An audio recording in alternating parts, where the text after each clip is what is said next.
the today and the specialization and how over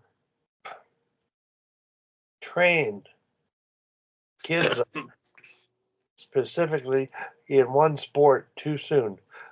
Yet they seem to enjoy it.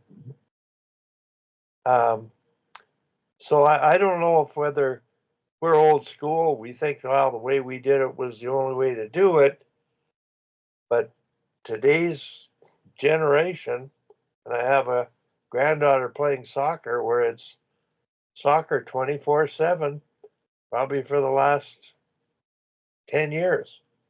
And part of that too, I think, ends up for some organizations it becomes a financial thing because there was a time when in the summer you stopped playing and you went to if you did anything, you went to some hockey schools. There was Turcotte stick handling, there was, a whole list of schools that you could go to, which those are mainly non-existent now because the organizations have taken over and they do all their summer stuff with their teams.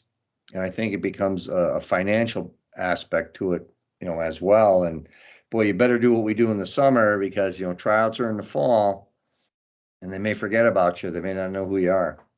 So there's a little bit of that too, which makes it a little less pure, I think. When we did what we did as kids, there was no finance involved in that. You were just, like you said, you were just kids out playing, getting better, and you dealt with certain situations too, right? When you were playing your games with your buddies or your buddies, but there were still conflicts that you had to resolve, right, in some way. Like maybe somebody got you with a stick or whatever it might be. But there were other people skills that you learned along the way that because things are so structured for these kids, they don't have to learn those um, important life tools as well. Tom, you got any comments on that? Well, I think, like meeting Johanny was probably the most significant thing ever, is because he was a phys ed teacher too, but he was, one of the most famous hockey guys in Finland. And the idea of enjoy the game and the game is a great teacher, we shared that philosophy. So I've been taken to, I think, 7 countries on 3 continents and 10 different states because it's almost a unique idea that you can actually play games and learn how to play hockey. We do all those special rules and all this kind of stuff. So and I agree with Peter there about you know they're going to clinics like we just had a clinic, but you were there, Wally, and about half the time they're playing different games to use the skills in, and that's kind of a seems to be almost a unique idea. And I know USA Hockey took it. I don't think they catch on that. You have rules where you have to do the things you just practiced. You don't just play a cross ice game and magic happens. So yeah, yeah, I agree, but I just want to make that point that practices kids can have a lot more fun if and become better hockey players if the skills are incorporated into the games and this sort of thing. Yeah, for sure. Tom, I'd like to make a point for listeners about what you said. I've seen many coaches over many years that they weren't teachers, they weren't educators. They did let kids play, and they made sure they had fun, and the kids did very well. Um, Today, coaches coach, they try to teach, but they're not educated to teach and break down things like you did at your clinic or hockey school this year, which have gone the way of the dodo bird hockey schools. And so they're all off on their tangents, getting individual skill work and not learning to think and play the game together, which you did at your school. And when you talk about uh, having special rules while playing games, uh, that's terrific. I learned from a Finnish coach. It's just a game of, and you might try this, Peter, with some of your community teams there. And they have to be able to turn both ways with a puck. But it's a game of 3-on-3, no goalies, just keep away. And you've got to do a tight turn before you pass. The skill of having to do an evasive turn before you pass.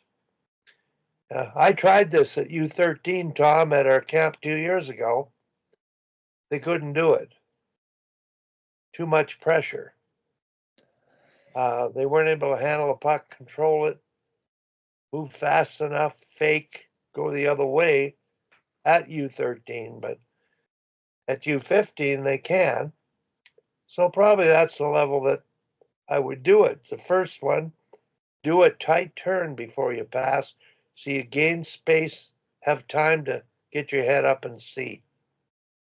The second step, when you get the puck, is skate backwards with it so you open up the ice for passing. And there's a third stage, which can be backhand passes only. So people learn to support behind. And the best one of all is you can only pass to the third player. And that means you can't give it back to the one that just gave it to you. So the third player's got to learn to get open. So that's a Finnish sequence from 40 years ago. It's right in our book.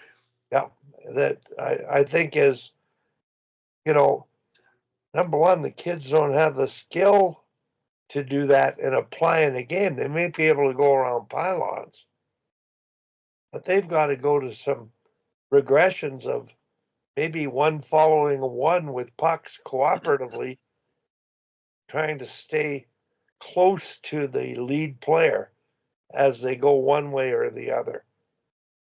And then making sure they're paired competitively, and then you can try to lose them in a smaller space, tighter space. But the art of teaching and coaching, I'm finding you just can't expect coaches to do that, Tom. What you do, what I do, what Peter does. Uh, and there's no problem with that. If they just did let them play, figure things out for themselves, and on their own, they would develop. If you can give them some deliberate things to do and then play the games, oh, the payoff would be uh, double just playing. But sometimes coaches get into deliberate drills that the kids don't have the skills to do. They get frustrated. They yell at the kids. They're not having fun, yet they play games with a score clock. Yeah, And they play I, poorly. They I, don't share the puck. It's all one on one. They go as far as they can. And the kids who have invested the time and energy with individual skill work, they're going to have the puck, go coast to coast. And they're going to get the ice time while the other kids fall through the cracks by the wayside. That's pretty much the game today. It's all private investment, private growth and development, individual skill work. There's no concept of uh, team play. By team play, I don't mean breakouts. They are related, but I mean just being able to use each other as you play the game and read each other in position and skate accordingly. So, um, not sure it's ever going to get rectified because, uh, I'm talking with people at every level. I'm meeting on Monday, Tom, with Kyle Wanvig in his office to go over the kind of things we're talking about And Kyle's amazing. He totally understands the need to teach.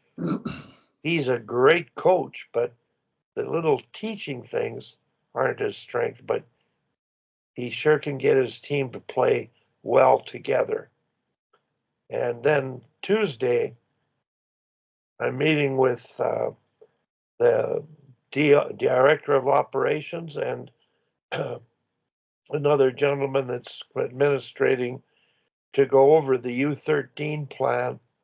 And I'm thinking of involving Kyle and Mike Massey, who coached last year, in that planning. So I'm putting all my time into the U13 level with those coaches, but to the coaches out there, when you let them play, let them have fun, be as positive as you can, and make sure they work hard and they respect each other. That's going to be as good as you can do and as good as you should do. So, done with my preaching now. Well, I had a midget team that I coached, and they were pretty good players, but they wouldn't pass, they wouldn't distribute the puck. They just kind of love the puck too much. So I'm trying to figure out what could I do to teach these guys the importance of it, and show them the success instead of trying to be one man shows all the time. So we played 3-on-3. It was cross ice. Played 3-on-3 in the zone, neutral zone, and I made the rule that you could not pass the puck. Play 3-on-3, but you could not pass the puck. The only way the puck could go to somebody else was, let's say, you and I are playing, and you get in and you're able to take the puck away from me. Then now Tom's on my team. He can go in and take the puck away from you, but you can't pass the puck. And after about 5 to 8 minutes of this, they were getting so frustrated that they actually stopped the drill and they said, "Coach, we have to be able to pass the puck." And I said, "Right. I've been trying to teach you guys that for a month, but you're not receptive. So now you see the important. Let's try it. It's okay. Let's play 3-on-3 and pass the puck." And you know what? That puck wasn't on anybody's stick for more than 1,001, 1,002. And they started using guys and they started moving the puck and they figured it out. We solved the problem and we actually won 2 state championships with that team. So I agree with you. You have to be able to teach, but you also have to somehow have the ability to know what you need to teach, right? And how to do it. And it sounds like that's what you're going to be helping that individual with that you're going to be meeting during the week.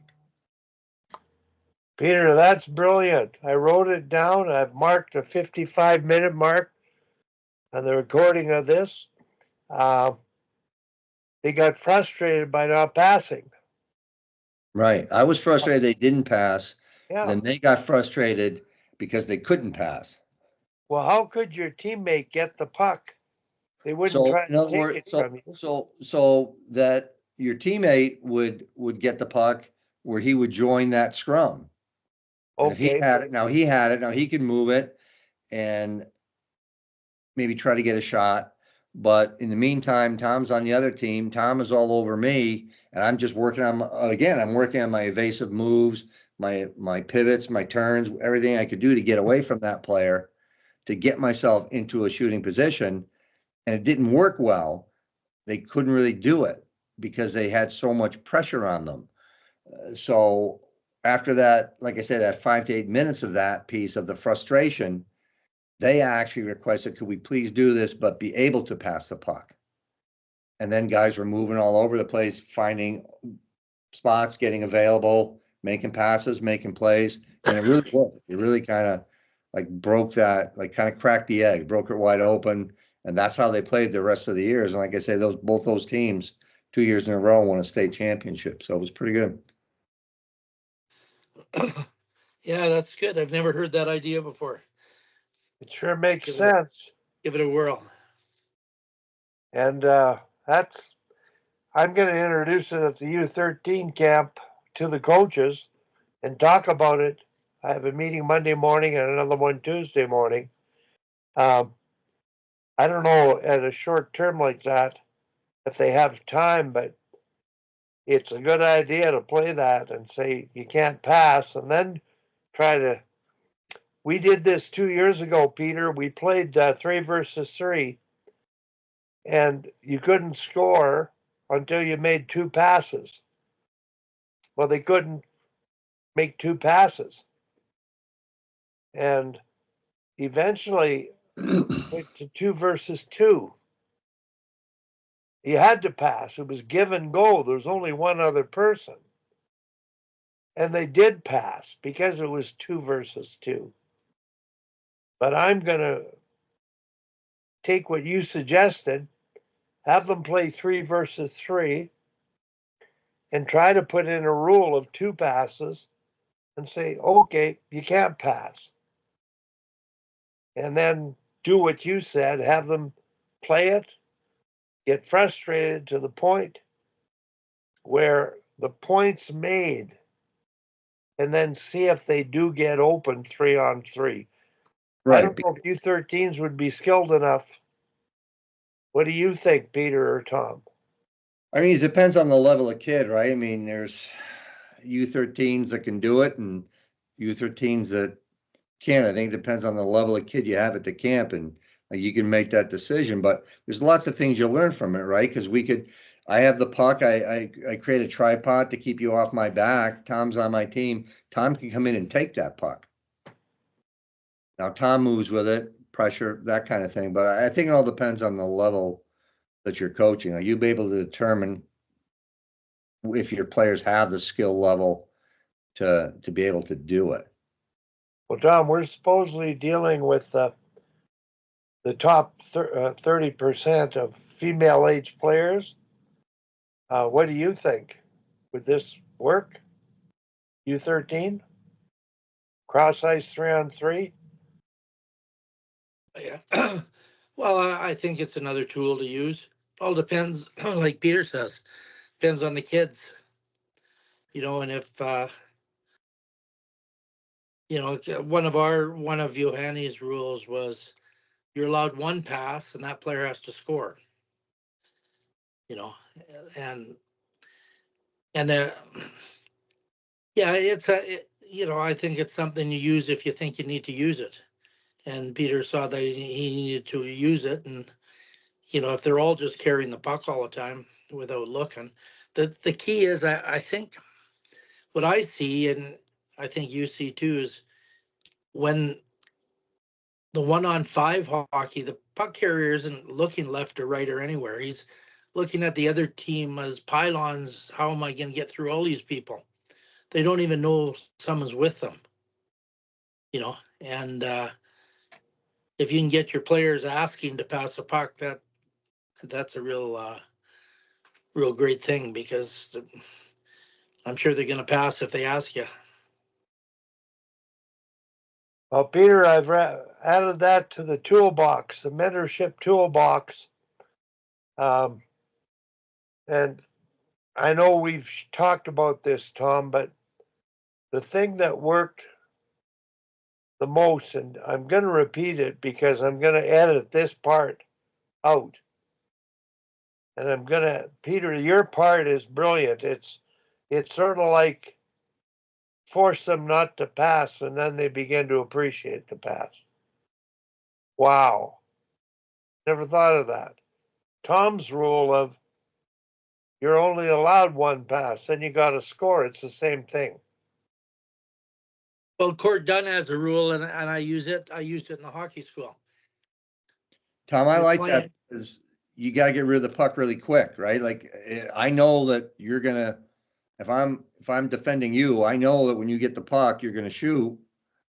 Takes away some time and space, so it teaches you, I think, to really get rid of that puck in a hurry too. But Yeah. in that game, when you get the puck, you received it, you got to evade and buy time and space because you can't pass it. And the defender's got to get on you right away.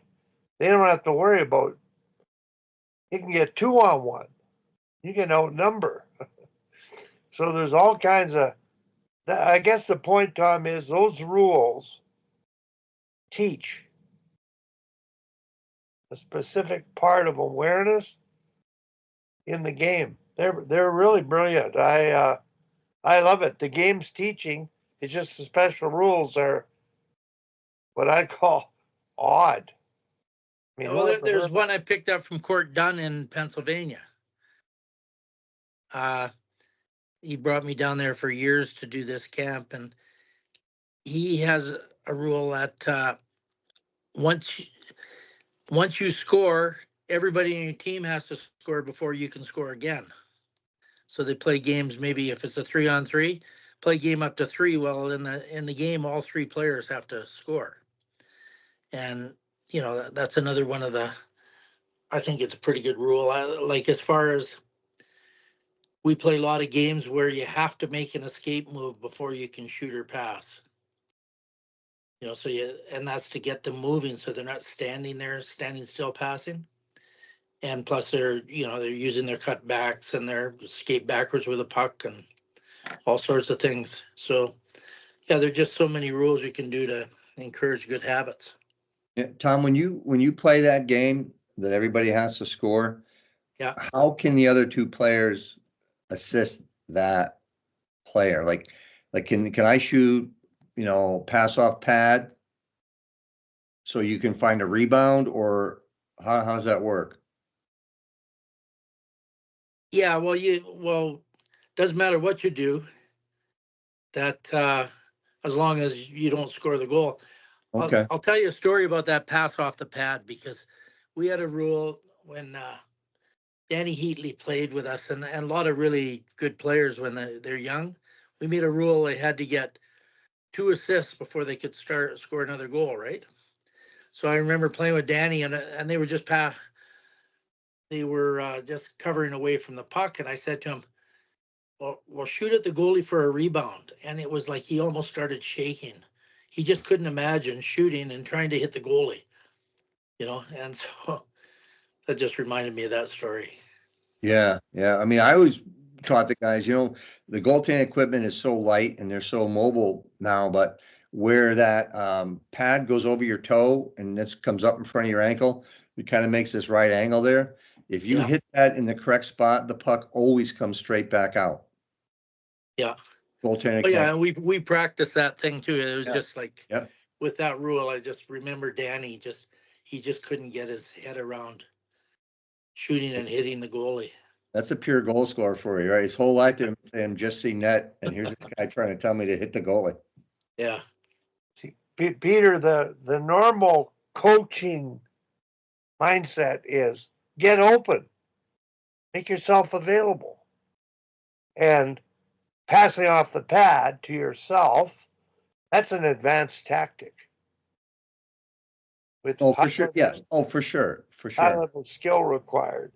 I got a phone call one morning when I was in prep school. I coached a player who played at Colgate, was actually a Hobie Baker finalist.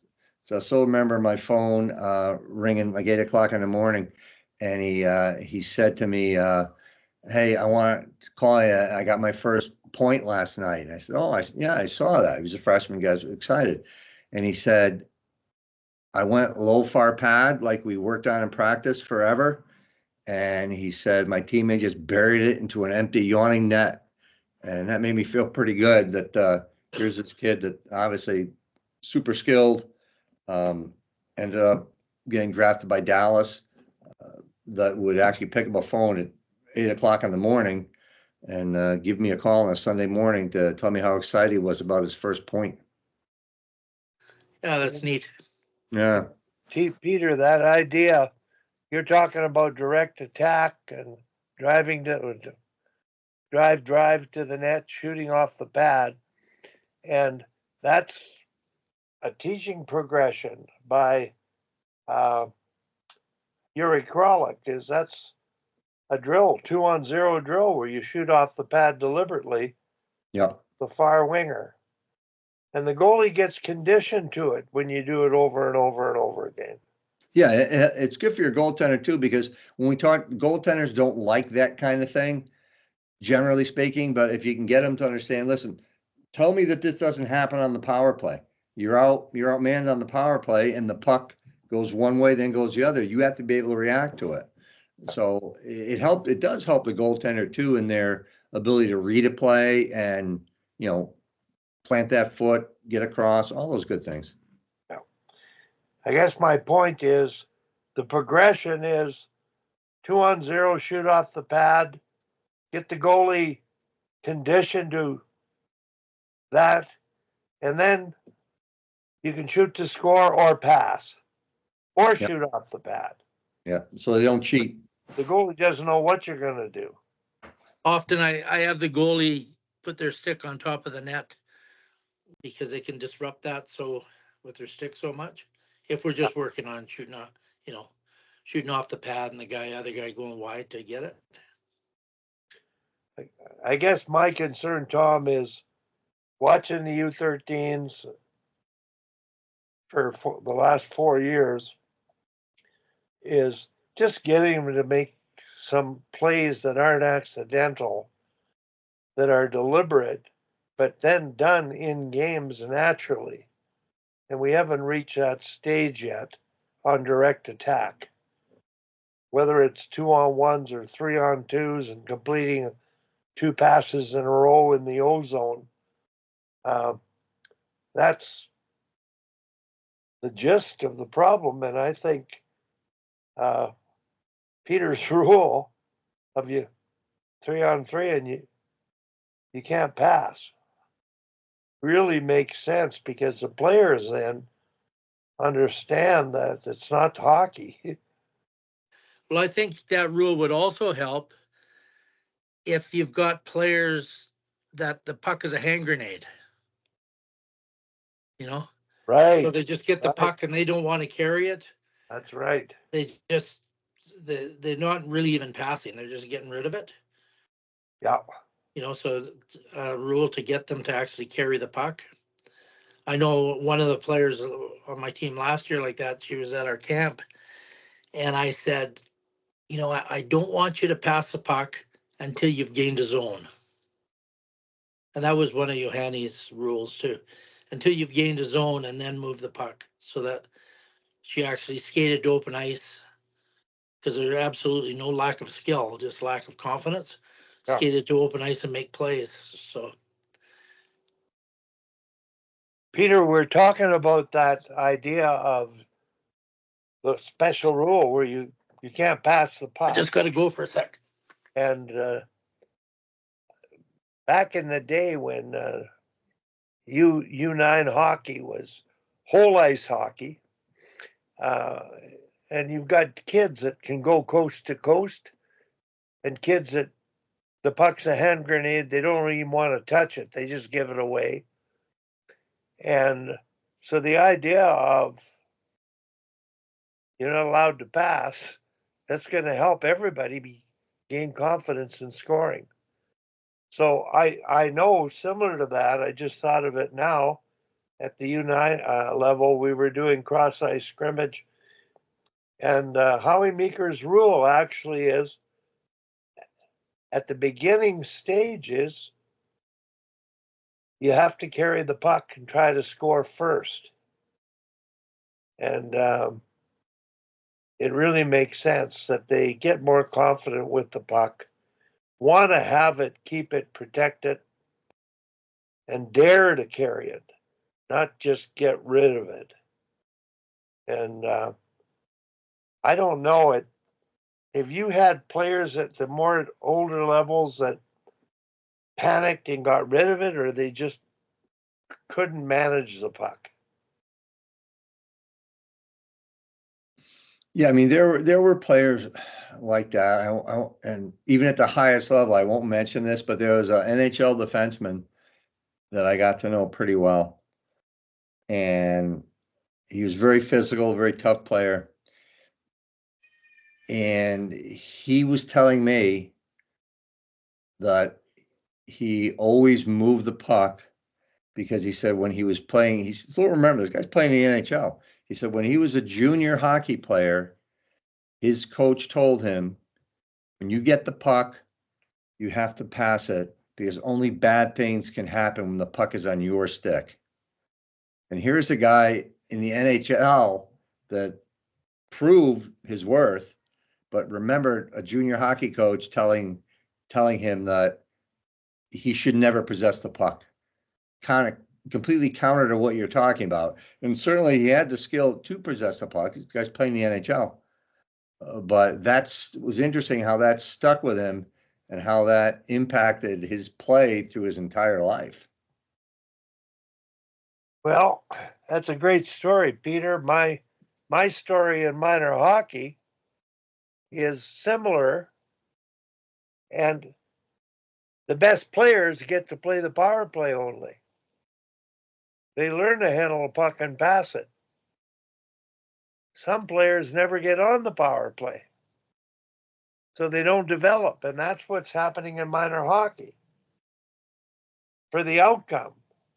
And those kids haven't even developed the tools to play the game. So that's why minor hockey is about development, not outcomes. Now, my story at the college level, it's amazing, but it reinforces what you said about the NHL defenseman who was coached. Just get rid of the puck. Bad things will happen. So I'm mentoring the Ottawa GG University team. They'd sat out 2 years because of some problems behaviorally on the road with the players. And they had a brand new team, suspensions of a number of players. 2 years later, they get in the league again. And the coach recruited all junior A captains, leaders, character kids, starting all over again. And I was brought in to spend time with him because I work with the female head coach, and the two of them were friends playing college together, now coaching one male and female team in Ottawa. So when I got there, they were losing games and having some difficulty, and they asked me about, how would you penalty kill against the team they're playing against, and I sent the video that they gave me to a friend, Tim Bothwell, who said to me, Wally, tell them to find a different team to play. That's how weak they were compared to their opposition, he thought. I didn't say anything like that to the coach, but when I went to the camp,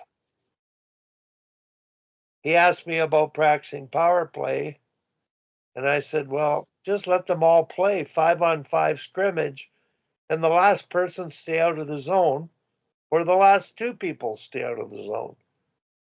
But let everybody play. And just by playing, you've got your structure.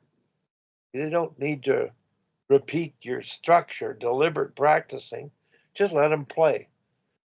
Well, that weekend, they played the same team that was so much better than them, and they won the game.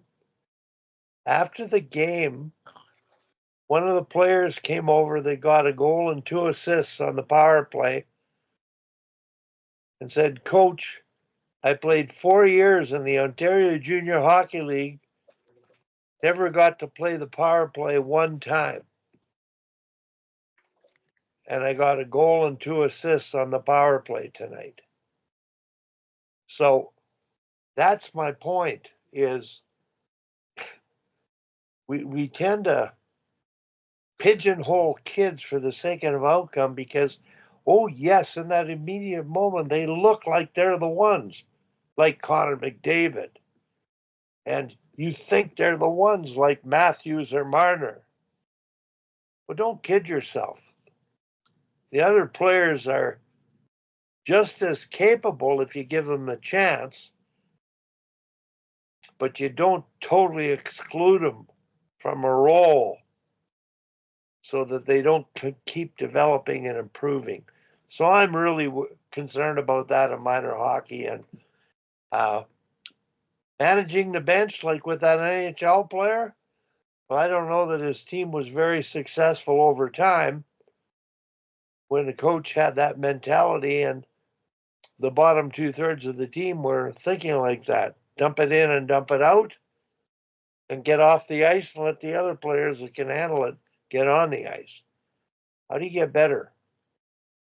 No, you're absolutely right. I mean, I think one of the traps that I see at the minor hockey here is, and especially like you're talking about the power play. These kids are not NHL players. They all have a dream of becoming an NHL player. So instead of allowing them to develop and giving them the tools to see where they go with it, you're already pigeonholing them and saying, okay, you five, you are my power play guys. So treating those kids, you really do, like you said, you're doing them a disservice by not letting everybody go and create. Plus, at some point too, your power play is going to be pretty easy to defend because guaranteed you're going to give those kids two options. And if the coach is any good, he's going to figure out what the two options are pretty quick and just take that away. So, like you're saying, the ability to be I think, lack of a better way to put it, a forward-thinking coach. I'll say that rather than a good coach, to be a forward-thinking coach and allow everyone to play and develop and see what they can do. It's a lot more fun as a coach, right? I mean, honestly, any team I've ever coached, the more fun the players are able to have, it's been a better experience for me as well. Tom, can you comment on that? Bench management and the use of Well, players for development well, versus well, you were talking college hockey, so they all have pretty good skills if they were all captains of junior A teams and all this. But I, you've got to let everybody have a whirl at the. You have to teach your whole team how to do every situation. And there's definitely going to be some that are better at everything than other things. But talking about what Peter said about a couple of different options, I remember helping Willie Desjardins coaching University of Calgary, and we're playing University of Alberta, and they had a 42% power play. And that was in the days of reel to reel, with the VHSs and all this. And I did a bunch of their power plays, and I told Willie, I said, on the goalie's left, because they're left-handed shots, they had the top scorer in the league at the hash. They always ran the low plays. And on the other side, they always they did a low cycle pass to the point, he dragged and shoot while the other guys went to the net for shot, pass, and screen. I said they do this every single time. And once he kind of watched and he caught on, I said, so we changed to use the low press on the goalie's left where they're running the low plays, which is basically, you've got a 3-on-3 low, so they don't really have an advantage. And, your 2-on-1's up at the point. And on the other side, we went to a high press that we were, just really hard on their point man as soon as they got the pass. And we played them in the playoffs. And that was the first time we beat them. And we beat them in the playoffs. We went to the Canadians, and they didn't get a power play goal in the playoff because we did that. So, if a team is very predictable, like Peter says, you can counter it, because they basically had two options. it's interesting, Tom, the idea of the structure and then letting them play 5 against scrimmage and one person stay out of the zone and just play. And then Bob Johnson's drill, which he used with the Flames where they did have a structure. Yeah. And you've used it with your team. Can you talk about that drill as probably being more effective than your practice of it? Deliberate plays like cycling on one side and the other side working low, uh, and then because you can beat that and you beat it. So, but just want you to talk about the Johnson power play drill, which applies to U13 and 15 and it applied to the NHL Flames back in the day. Well, I still believe in running the kids, the different possibilities, because that's why you're there. I don't think it's built into your brain a priori knowledge that how to do everything. So you do that, and then the Bob Johnson game is great. So it'll be like Reds against Whites. So Whites are on the power play, and the Reds are there, and they go in, and one player goes in about 10 seconds, hard as they can, pressuring the puck, and then a little tweet on the whistle. The other player goes in, but the original player doesn't leave until they get there. Otherwise, it's a 5-on-0, right? And you just go through that, and you go through everybody. And what I do is then I go to send in 2 players, and I do that twice. And the other team is trying to score, and then flip. And it really forces, it forces the power play team to move the puck quickly and all that. And they learn that they have to use each other and use different options. And I think it's really, really effective in the zone. And it also, your penalty killers, if they keep their toe cap square and, you know, keep skating with sticks in the lanes and all this kind of stuff. So you're kind of working on that too. See, the PK skating is stop and start, straight line skating, always face the puck, busy sticks. That one person goes all out 10 seconds. Now, my point is, Tom, I agree with you.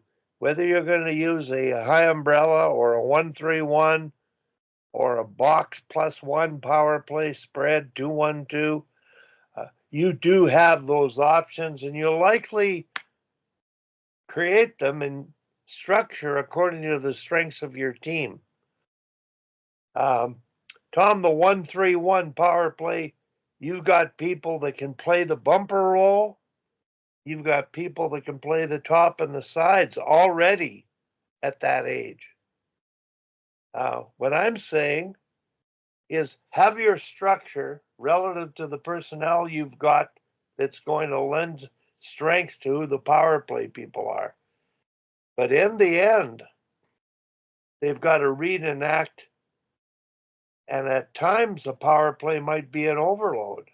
At times, it might be an umbrella. At times, it might be a 1-3-1. I think the best power plays today are having a little bit of what I call slip and slide to them. Now, the 1-3-1 appears to be the flavor of the day and the most popular and effective. So, any thoughts on that, Tom? Well, I agree with you. Like most teams start in the overload with a player at the half wall, right? And then they move into the 1-3-1. But you use the different options. Like I watch the Russians practicing, and they do a lot. They'll do a 1-3-1 from behind the net. But I really like what I really like is to use a low spread with the two fours down below the goal line and go east to west there. And what I find, it gets everybody's back turned, and then you can rotate into different options from there. So I agree. You've got a template for all kinds of variations, because if a team just uses one, you can, especially now, even at my level, I get this instat thing that I can look at a team's all their power plays and all that from you know and know exactly what they want to do. So you have to be able to have flexibility. And you watch the Oilers, and I listened to their power play coach. He used to coach the Flames. Can't think of his name right now. Gulletson. Yeah, and he said he has stopped. First thing he said they do is they don't just go in the zone and set up, like right away. He says they try to score on the rush. So they try to score in the rush, and then they win the loose puck if they don't score.